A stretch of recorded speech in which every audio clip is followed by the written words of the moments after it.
99 guys, it's 3:15 or 3:16 now. Let's look at making mouths or mouth positions. So for me, for my character, because we're working with the gumball, kind of took some screenshots of gumball talking, and he has quite a few expressions on his face, like the F. So when we're looking at before, we're looking at visemes and phonemes, and for the thing about mouth positions is that you want them to be able to, when you look at them, that you can see that they're saying something. Like this could be like E, you can just imagine the mouth like that, or O, and there's some an F or V, and probably a loud A sound, or this could be even a shorter A sound. Cool. It's good to get your references of how that particular style. If you're gonna follow a particular style, it's good to know what kind of references you're working with. So I have a few mouth positions already. And what I've done is set them up in the scene itself, just to play around with them. And in some cases, some mouse positions are very similar, and because I don't really want to be drawing over this mouse so much, I can already take an already drawn drawing and duplicate it. So if you look at this mouse tool, we're going to try and recreate something looking similar to this one, which will give me like a EE sound, right? So what I'm going to do is take this one here, and one of the shortcuts you can press is looking at these. You have mouse number 1 or D1, D2, and D3, which looks like this, and you can also see a sample of the different levels that you have in this. So I could select this one and press D, and what it does is just creates another one for me and swaps out one of them from being what we had before. So the new one is this 1, 2, 3 now looks like that. So it's best to plan your mouse positions before you already start a lip sync, because if you change something now, your lip sync is going to be thrown off, or you might need to somehow swap your new one or new position and then move it to a different location in terms of the levels and their numbers. So let's just zoom into this mouth, and we're just going to remove these lines. We're keeping the shape. Shape's very similar to this, so it looks kind of like this, which is fine. And what I might do is take the control point editor and just tweak it slightly. Yeah, I'm going to use the polyline tool from the geometry tool. So choose this one, and the size that we're working with for the whole thing is 1.48. So if I look back at this, it looks kind of like this. And for the mouth, you want to make sure you have the right color. So we're using the outline color to draw our lines here. I'm going to go like this. Okay, so press enter, and the same here. Press enter. Alright, cool. So in this one, even though gumball has teeth regularly speaking, right, they kind of remove it from this part. So I'll do the same. I'll simply select this particular object here, and it removes that.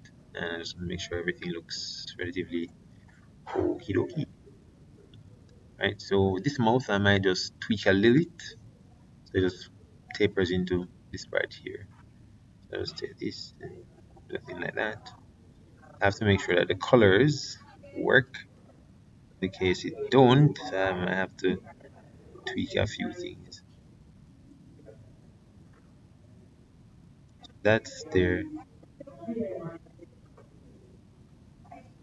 gonna press a couple arrow keys so I can just tweak it somewhere.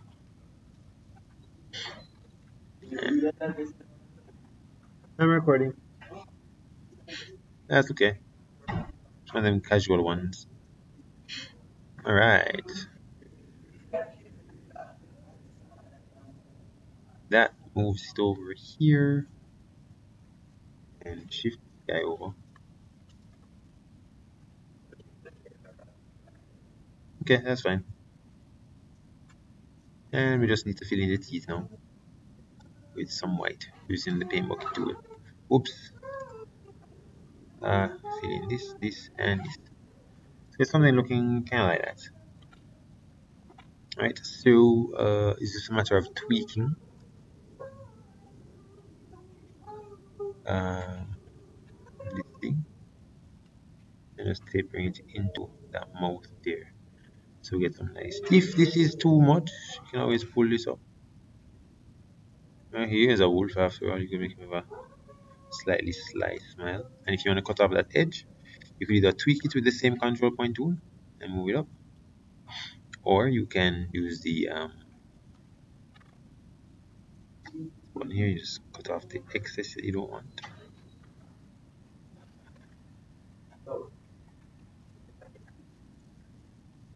Take this and delete that.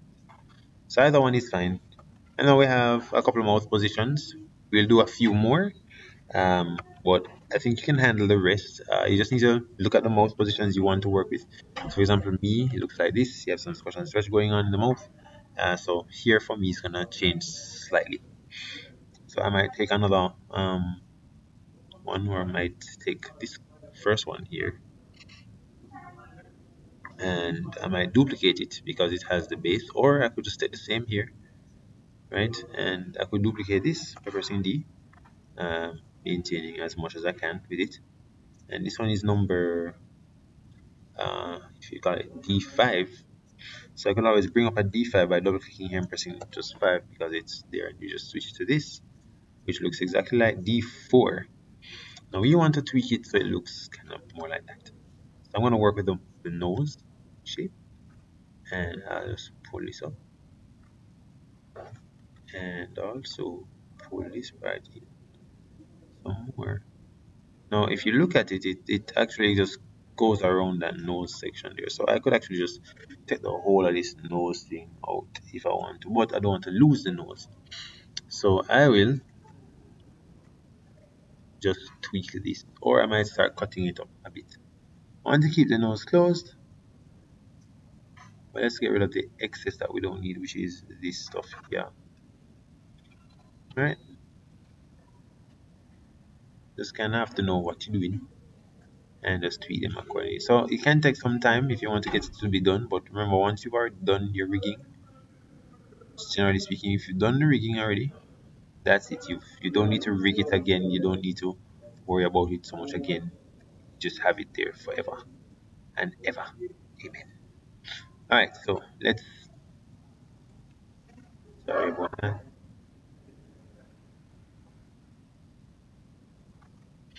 So I'm gonna take the same polyline tool and tweak that. Make sure I have black selected.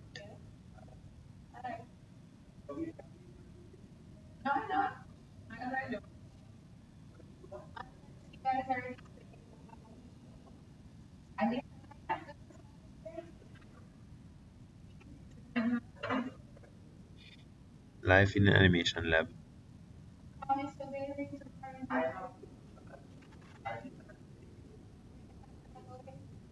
Ooh, you know what we could do?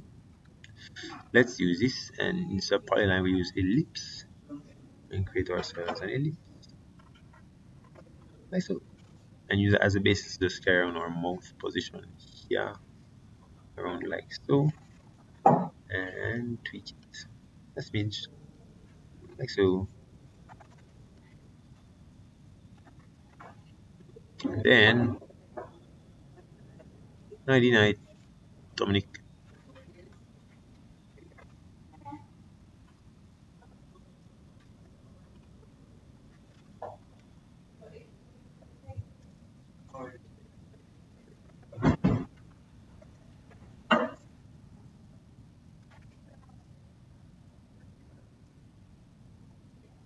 Alright, here.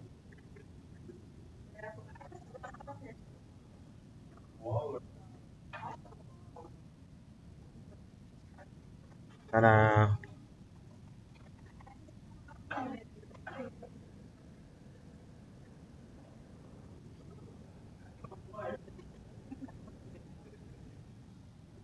Let's hide the eye so I can see a little better. Hide those, these two, of course, just so we can get it to be better. Now, back to that mouth. Alright, mouth number 5. This stuff here we just this.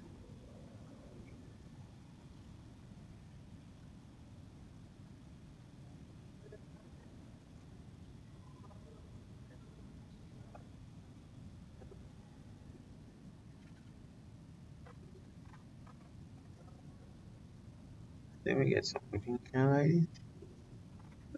Want to pull this over some more? You could just moving it across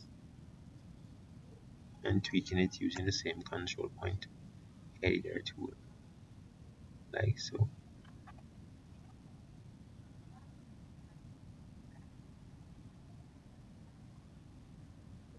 That's looking okay. If it's not, you could always iron it out using the ironing tool, and it becomes a little cleaner.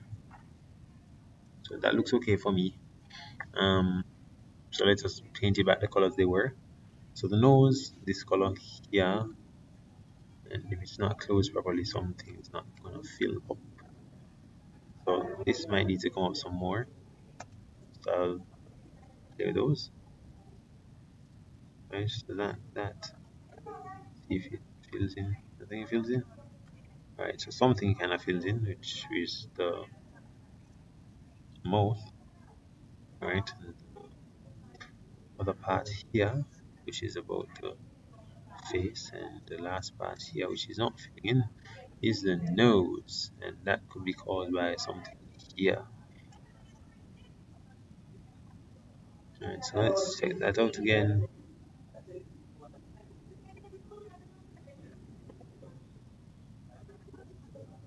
Alright, so let's see. I'm making it look bad purposefully, just to see if it fill, and I can always tweak it to kind of just more.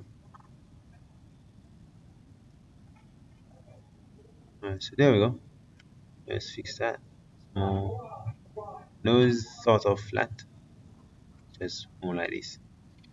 So now we have that shape. Now we save. Like this thing, I also have. It looks like there's provisions made for a tongue. Yes, people, don't forget the tongue. Right, you just put that in like so, and just tweak that. Yeah, I'm a bit of a perfectionist, so I'm gonna try and get to look neat. What you try to focus on for your work is quality, because without quality, you will not make it too far in the industry. And if you don't, then you've wasted your time. So put your all into everything that you do. It's not about your grade, as I keep professing. It's about what you can produce at the end of the day, where people can see that, hey, this person really is proficient in what they do, right? So that's what it's about. Let's see if that's too much. That might be too much of the tongue showing. Push this over here, pull this back over here, and see if we can try to fill that in again. And it works. Right, so now we have a mouth. What we need to do now is just make sure that it fits our bill. So if, for example, we move from mouth, let's just putting by the eyes, because we can now, right? So if we switch between here and here, you can see, hey, some stuff's working. So that looks cool. It makes me feel like I need to put in the little dot, I mean the mouth thing, in the mouth themselves. So if I turn back to mouth and I see all these positions, I could probably decide that, okay, cool, it would make sense to really throw that little middle line in there to make it look more like an animal with jowl. So I could do that polyline or the line. It's a single line.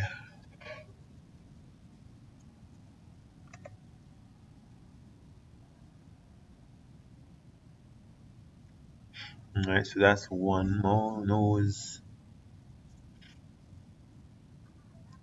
Try to keep it consistent because if any movements happen, it can become noticeable. See, small movements, but still noticeable.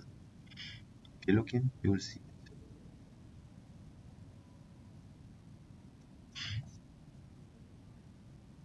Right, I still can notice it.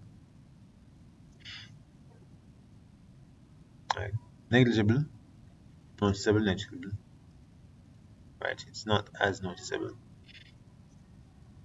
Right. So I would have wanted to have settled on that post from before. But one thing that can help me is if I come over here and let's say I wanted to do this again. I have two, two already has one. So I'm just gonna turn on the onion skin up here. And there's something to note about onion skins when it comes to this software is that you have two types of onion skins. You have the lower onion skin and the higher onion skin. One is fixed and one is actually relative. So this one's relative, meaning that as far back as it goes, the onion skin will move, or you'll see the previous frames. But if you use a fixed one, no matter where you move it, it's gonna stay. And that's always something cool to note as well. So I think it's a pretty robust software, if you want to do things with it. Alright, so let's continue. We have the onion skin now, can kind of see a little better. I'm gonna just drop that in there. And we'll do the same for these. Right, you can see the onion skin that it's there. Right, even drawing layers, you can do that. And this one shows it as well. So I'm going to do the same plant one right there. Alright, so mouth is taken care of. If we check the onion skin, we can take it off. We have something looking like this. I hope this helped. So you just plan out the rest of your mouth positions, and then eventually you try to get as much as you can. And probably just look for a viseme chart. Visemes. Right, so mouth positions for the basic stuff. For a 2D or a 3D one. Um,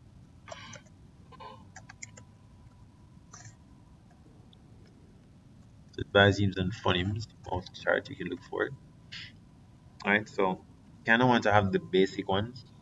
Things looking kind of like, and with that style of animation, they might reduce the amount that they have and can just compensate with other things. There's another example from Steven Universe, and here's another one with the mouth chart as well. This one has 1, 2, 3, 4, 5, 6, 7, 8 pieces, and some of them actually have more depending on what you do. Right, so hopefully that helped. Keep working on your rigs. Once you finish the mouth positions, all we have to do is just throw in the audio. What I'm going to work on next is showing you how to create a background that can have our character come together. So we'll be either doing that in 3D or we'll be finding images and just compositing them together as one composition.